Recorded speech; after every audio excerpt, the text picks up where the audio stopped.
Hello and welcome to this episode of Reimagining Our World. This is episode 42, and welcome to the year 2024. 2024 is a big year for the world for many reasons, not least of which is the fact that we are going to have 70, that is national elections around the world this year. When we think about the fact that there are 193 nation states, 70 of them are going to have elections.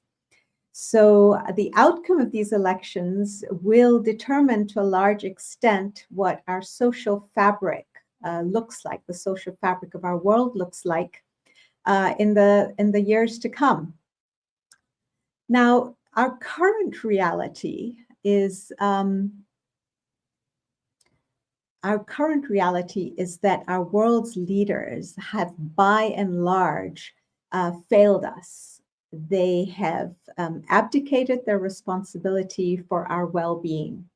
They seem incapable of meeting the needs of our day, starting with the ability to end wars and to build countries where the ruling principles of truth and justice reign. They have failed to give us equitable access in many countries to healthcare, education, shelter, safety, opportunity to make meaningful contribution and maintain dignity through work opportunities. They seem incapable of addressing the greatest challenges of our day, including climate change and things like pandemics and the nuclear threat that hovers over our head, the destructive wars, the human rights atrocities, the genocides.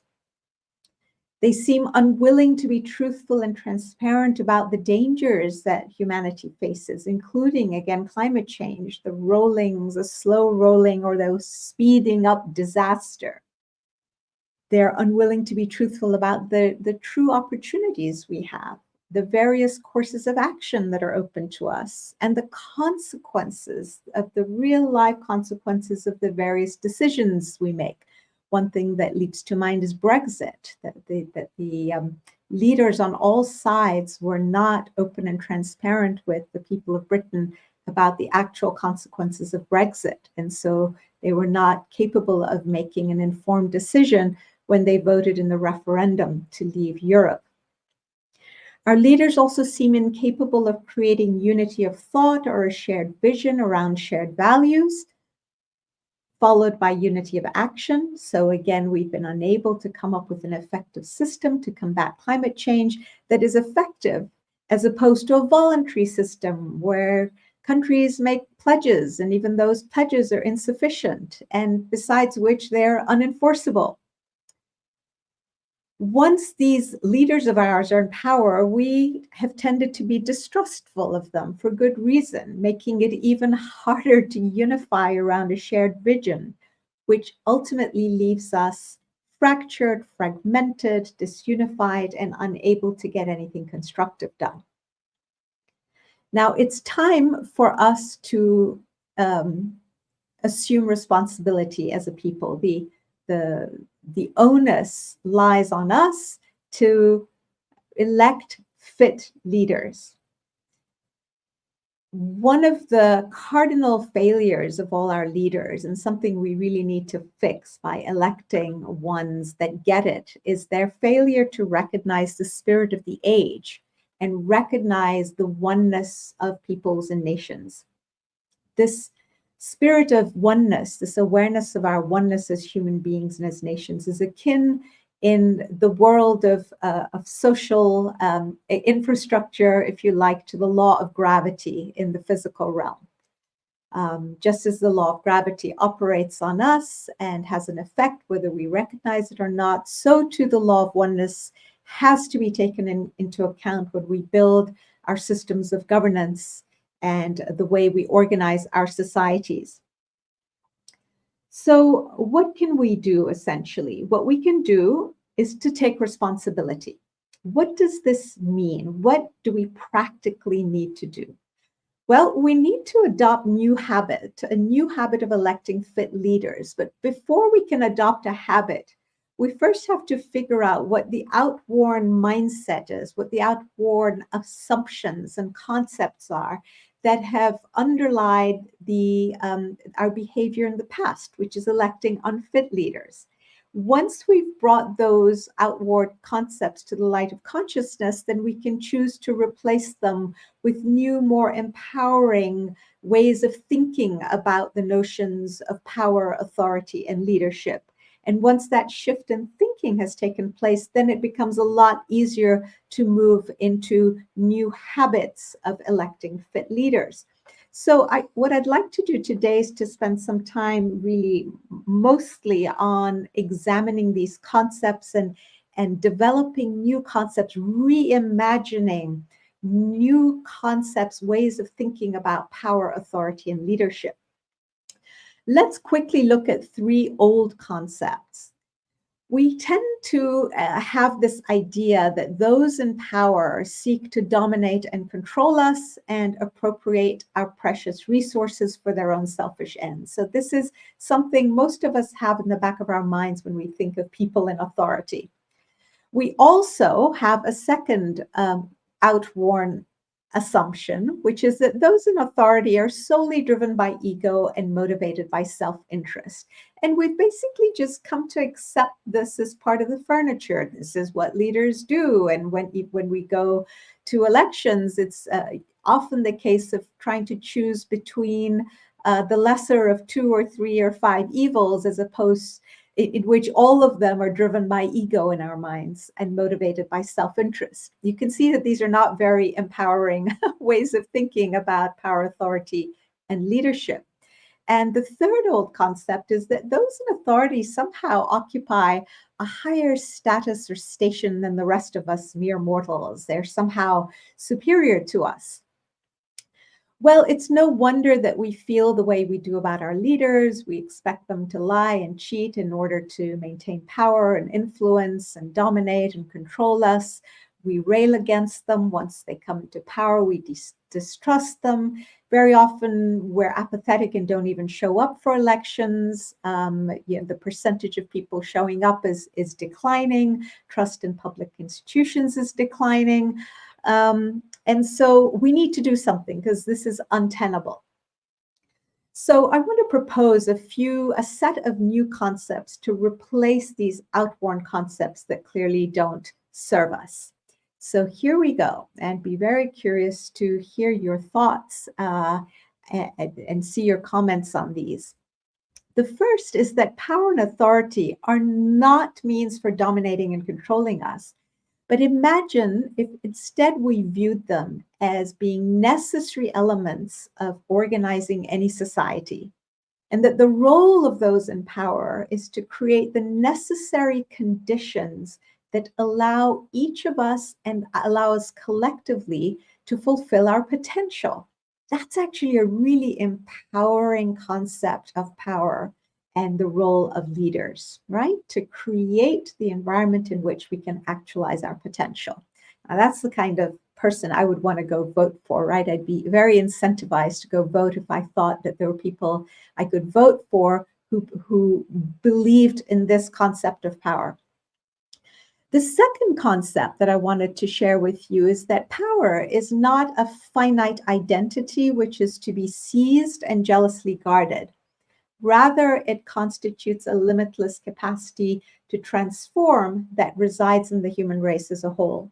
This notion was introduced by the Governing Council of the Baha'is in the year 2013. And the words they suggested that we start to associate with power are words such as release, encourage, channel, guide, and enable.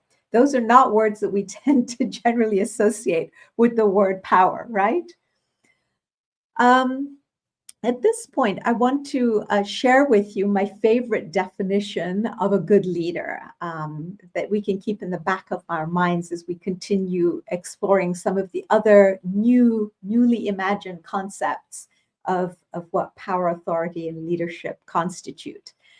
My favorite definition is this by Jim Rohn, who was an American entrepreneur and a motivational speaker. And he said that A leader is someone who helps some others change their thoughts, their beliefs, and actions for the better, right? So again, he starts with the root, what we think and what we believe, what we can conceive and believe we can achieve. Everything starts with thought. Everything starts with the power of imagining and the power of thought and perception. And then from it flows behavior, which are habits that then eventually over time, when repeated over a long enough period of time by enough people, become our culture, become the social fabric of our society. Now, the third new concept is that a leader's responsibility includes to create unity of thought and action. Ken Blanchard famously said that the greatest leaders mobilize others by coalescing people around a shared vision. It's the ability to mold public sentiment. And I love this quote from Abraham Lincoln, in which he said, in this age, in this country, public sentiment is everything. With it, nothing can fail. Against it, nothing can succeed. Whoever molds sentiment, public sentiment, goes deeper than he who enacts statutes or pronounces judicial decisions. And one of the greatest peacemakers of the 20th century talked about the necessity of having a, quote, unified public opinion, and to importance of rightly focusing public opinion. The fourth concept that I'd like to introduce is that leaders merely have the duty and privilege of serving. That's all they're there to do. And an analogy I like to use is that of a waterfall. For all the sound and fury of water crashing down at the top of the waterfall, the most powerful place is actually the reservoir, which is all the way at the bottom, because it's where the water actually gathers. And that's where the life-giving waters reside. And so the station of servitude, the station of humility, the station of service is really the highest form of power. But this is in a newly conceptualized framework of what power is, very different from what we reach for. And again, to quote Andre Malraux, he said, to command is to serve, nothing more and nothing less. The fifth concept of power I wanted to share is this, that there is a difference, and we need to be smart and learn to distinguish between function or rank and station. We often conflate the two, and it's a huge mistake. We become a cause of test to the people who have power because they somehow think they're very special and they have a very high station in life, which they don't. They're merely there to fulfill a function because they happen to be, hopefully, the people most suited to fulfill that function for a given period of time. And that's all it is. And when that period passes, other people may then have the skills, abilities, unique abilities, competencies, qualities of person that are necessary to fulfill this function. And so we could save ourselves a lot of hassle if we stopped conflating these two ideas and were able to distinguish, when we die, who knows who has the highest station in terms, say, this highest spiritual station, or who is truly the greater human being who has impacted people's lives and transformed them. They may never have held any office. They may never have had any status as we think of it. They may never have had labels like partner or, I don't know, chief executive officer or whatever. And yet they may have been incredible leaders in the sense that Jim Rohn spoke about it, in that they helped many people change their thoughts, beliefs, and actions for the better. And it may be some person who resides in a village in a far-flung corner of the planet that you and I have never heard of and will never hear about. So we can detach our egos from this concept of power and authority and the role of leadership when we start to truly understand what matters in life and what the role of leaders are. what the role of leaders is. The new concept number 6 is that a leader has to have the ability to take the long view and be proactive. In other words, have the ability to address problems before they become emergencies. Can you imagine if we had heeded the warnings of scientists before COVID? Over years, that we were due for a pandemic that would be caused by an airborne virus that traveled from animals to humans. And they had called for the creation of a global virus surveillance network. These calls were ignored, and the excuse was that it was too expensive. Nobody wanted to fund it. And yet the cost would have been a fraction of what it ultimately ended up costing us. And we're still spending on the pandemic, which is still with us, even though we've chosen to turn a blind eye to it. If we just pretend it doesn't exist, it's now become an endemic disease. So the next concept, this should actually be concept number 7, is the ability to take people where they don't necessarily want to go but ought to be. I love this quote, and it's from a woman, Rosalind Carter. And it's so true. I mean, think about climate change. Our leaders should have been able to bring humanity along to change our habits, to stop burning fossil fuels, to step up radically the creation of renewed systems of energy, clean energy. And we should have been far further along than we are, but as I started off saying, that our leaders have really spectacularly failed us in many critical respects. It is important to direct public opinion to whatever is important and meets the needs and challenges of the day, including by using proper arguments and addressing clear, comprehensive, and conclusive proofs. This is the business our leaders should be engaged in. They should be able to persuade us by engaging our hearts and our minds.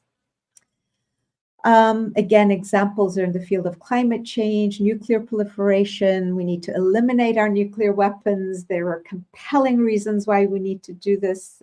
The risk of nuclear war is at its highest since the Cuban Missile Crisis. This is something, unfortunately, we're not even talking about and not even aware of for the large part. And this does not bode well. The last thing in terms of new ideas of thinking about this, and this should again be concept 8, not 7, is that a good leader should be able, yes, to get results. You know, I've been hearing a lot in elections speak around the world, some people saying, oh, a good leader is just somebody who gets things done. Well, that's not enough, because it's the way they get things done is as important as what they get done. In other words, the means they use should be as worthy as the ends. This is a really critical point, that the ends do not justify the means, ever. This is how we get ourselves into a lot of hot water. The means should be as worthy as the ends. So if we were to adopt, imagine us adopting this set of 8 new ways of thinking, reconceptualizing what power, authority, and leadership are really about. Then we would find ourselves, if we did that, wanting to elect very different kinds of leaders from the kinds that we have been used to electing. We would seek leaders who had a certain set of characters, qualities of character. And secondly, the second criterion we would demand are certain motivations. I'm not going to spend a lot of time on this latter part, but I just wanted to highlight examples of some of the qualities I think if we were to adopt these concepts that I've shared, these are some of the qualities that we would be demanding, not just looking for, but demanding in our leaders. Honesty.